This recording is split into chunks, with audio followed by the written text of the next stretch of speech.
Olá, meus alunos do segundo ano. Bom, vamos dar continuidade ao cálculo de área e volume, só que hoje vamos estudar cilindro, certo? Nessa imagem aqui, eu trouxe aqui essas ilustrações para vocês, certo? É gloss labial, né, para as meninas, enfim. Tonel, um tonel que é em formato de cilindro, certo? Latinhas de Coca-Cola também, que são em formatos de cilindro, certo? E aqui, essa imagem aqui é a planificação de um cilindro, certo? A gente imagina um cilindro aberto e é assim que ele fica. Como vocês podem perceber, temos dois círculos e um retângulo, certo? Então, vamos lá. Bom, o que é cilindro? Certo? Vamos para a definição formal de um cilindro. Bom, é uma figura geométrica espacial, ou seja, só pode ser definida no espaço tridimensional, certo? Sua definição é: dados dois planos paralelos, alfa e beta, temos esses dois aqui, certo? Um círculo C no plano alfa, que é esse, e uma reta R secante a esses planos. Um cilindro é um conjunto de segmentos paralelos a R, que possui como extremidade o círculo C no plano alfa e algum ponto do plano beta, certo? Bom, agora vamos ver os componentes do cilindro, certo? Já está aqui uma ilustração, né, enfim, dos componentes, mas vamos ver cada um por vez. Bom, o raio, né, a distância entre o centro do cilindro até a sua extremidade, então temos aqui representado por Rzinho, né, R minúsculo, né, o raio, né, o raio da base, né, isso, o raio do cilindro, certo?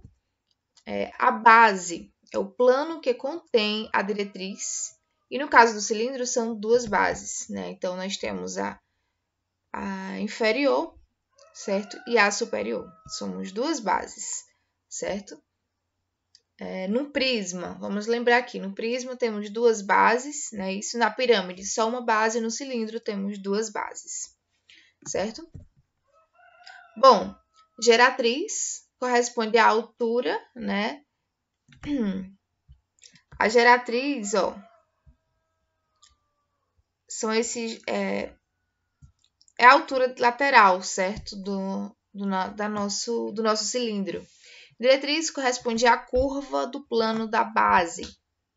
E a altura parte do centro, né, de uma base à outra. Então, sai daqui até aqui, certo? Então, aqui é a altura, né, do cilindro. Bom, agora vamos ver a classificação dos cilindros. Então, depende da inclinação do eixo, ou seja, do ângulo formado pela geratriz, os cilindros são classificados em, vamos ver, temos o reto, certo? Então, no prisma reto, a geratriz está perpendicular ao plano da base, certo? Então, a geratriz ela é perpendicular ao plano da base. Oblíquo, certo? Então, a geratriz está oblíqua ao plano da base. Então, o cilindro oblíquo ele é mais, né, inclinado, né? E o prisma reto ele é perpendicular, certo? Então, a geratriz, a altura, ela é perpendicular, certo? Bom, temos o cilindro circular de revolução. O que é o cilindro circular de revolução? Quando nós pegamos um objeto retangular, certo? E damos um giro. Então, ele se torna um cilindro circular de revolução, certo? Então, nós temos aqui, ó, ao rotacionar o retângulo, né, em torno de um de seus lados, teremos o cilindro circular de revolução. Então, ao rotacionar aqui, né, esse retângulo, a gente obteve, né, esse cilindro de revolução, certo? Bom, agora vamos ver o que é secção meridiana de um cilindro, certo? Ó, prestem bem atenção aqui. é a interseção de um cilindro com um plano que contém o eixo O'. Essa secção será um paralelogramo ABCD, se o cilindro for oblíquo. Se o cilindro for reto, então a sua secção meridiana será um retângulo MNRT. Então, eu trouxe aqui esses dois exemplos, certo? Então, ela será um paralelogramo se o cilindro for oblíquo, que é esse caso aqui, certo? Ó, desse cilindro ABCD.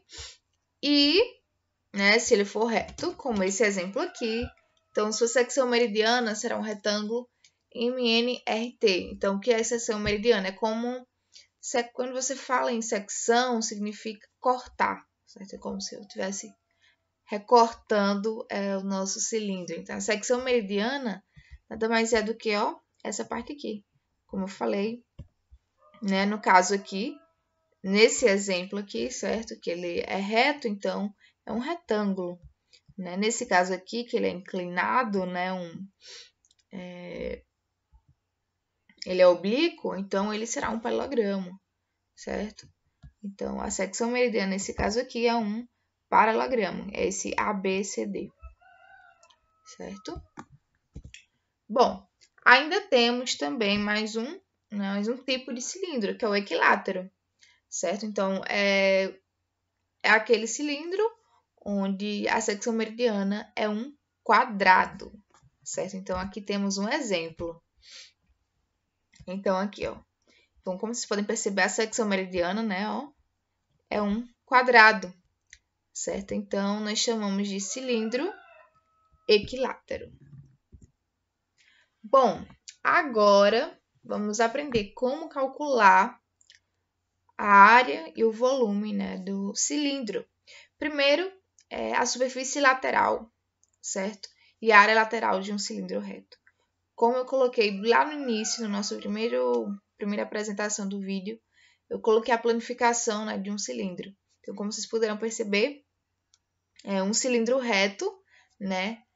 A sua superfície é um retângulo. Então, basta a gente calcular a área do retângulo. Não é isso? Então, como é que se calcula a área do retângulo? É base vezes altura. Mas quem é a base, né, desse nosso retângulo? Certo? Como ele é, né, ele é arredondado, né, é um corpo arredondado, então a sua base é 2πr, certo? E a sua altura nós chamamos de h mesmo. Então, para calcular, né, a área lateral de um cilindro reto, basta a gente multiplicar 2πr vezes h, certo? Aqui está a fórmula, né, da gente calcular a área lateral, certo? Agora, como é que a gente calcula a área da base? Então, a base são círculos, né? São dois círculos, são duas bases. Então, basta a gente calcular a área da base, certo? E multiplicar por 2, nós não podemos esquecer. Então, qual é, né, a fórmula da área da base de um círculo? πr ao quadrado, não é isso? É πr ao quadrado. Então, basta a gente multiplicar πr ao quadrado por 2, certo? Então, como é a área total, né, de um cilindro, então basta a gente fazer aqui, ó, temos aqui a representação. Basta, né, a gente fazer 2πr vezes h, certo? Né, que é a área lateral, certo? Que é essa área aqui. E a área da base a gente faz, como são duas bases, 2, né, vezes π raio ao quadrado, certo? E ainda podemos simplificar, ó, como 2πr temos 2πr tanto na área lateral como na área da base, então nós podemos isolar, certo? 2πr. E, então, o primeiro termo aqui, ó, 2πr está multiplicando h, certo? Então, nós colocamos h aqui entre parênteses, mais r aqui, ó, certo? Porque nós temos o r também, mais r entre parênteses. Então, essa daqui, né, é a fórmula da área total, né, de um cilindro. Só que a gente não precisa decorar a fórmula. Né? A gente não precisa decorar que é 2πr, que multiplica h mais r. Então, basta a gente lembrar, a gente imaginar, né, o cilindro aberto, né, na nossa mente. A gente imagina e a gente consegue fazer. Basta a gente lembrar, né, que né, a área do retângulo, certo? Que nesse caso aí é 2πr(h) vezes h, né? Isso. E a área do círculo, né? Isso que é 2, que é πr ao quadrado. E como são 2, a gente multiplica por 2. Enfim, agora vamos para volume. Então, o volume é a área da base vezes a altura, certo? Então, assim como o prisma, né? Então, a gente também faz a área da base vezes a altura. Apenas na pirâmide, né, que a gente fazia a área da base vezes a altura, só que multiplicando por 1/3. Então, nesse caso, é a área da base vezes a altura, certo? Então, no caso, quem é a área da base? πr ao quadrado. E a altura a gente chama de h. Então, essa é a fórmula, certo? Para a gente encontrar o volume do cilindro. πr ao quadrado vezes h.